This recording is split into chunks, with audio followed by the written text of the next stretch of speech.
ಪಾಪವನ್ನ ನೋಡಿ ದೂರ ಓಡುವುದ ಯೋಸೇಫ. ಪಾಪವ ಹತ್ತಿರ ಬಂದಾಗ ಅಯ್ಯೋ ನನಗೆ ಈ ಪಾಪದ ಸಹವಾಸವೇ ಬೇಡ ಅಂತ ಭಕ್ತಿಯಿಂದ ಇದ್ದುಕೊಂಡಂತವ್ರು ದಾನಿಯೇಲ. ದೇವರ ಭಯವು ಪಾಪ ದ್ವೇಷ ಹುಟ್ಟು ಮಾಡುತ್ತದೆ. ದೇವರ ಎಷ್ಟು ಪ್ರೀತಿ ಮಾಡ್ತಾ ಇದೀಯಾ? ಏನ್ ಮಾಡ್ತೀವಿ ನಾವು? ಪಾಪವನ್ನ ದ್ವೇಷ ಮಾಡ್ತೀವಿ.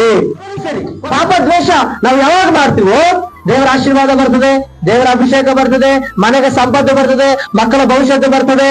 ಏನ್ರಿ ಬಹಳ ಜನ ಏನೇ ಗೊತ್ತಾ, ದೇವರಲ್ಲಿ ಸರಿಯಾಗಿಲ್ಲ, ಅದಕ್ಕೆ ಅನೇಕರ ನಗು ಕದ್ದುಕೊಂಡು ಹೋಗೋರೆ ದುಷ್ಟ ಅಲ್ಲ. ಕಳ್ಳನ ಕದ್ದುಕೊಳ್ಳುವುದಕ್ಕೂ ಹಾಳು ಮಾಡುವುದಕ್ಕೂ ಬರ್ತಾನಂತ.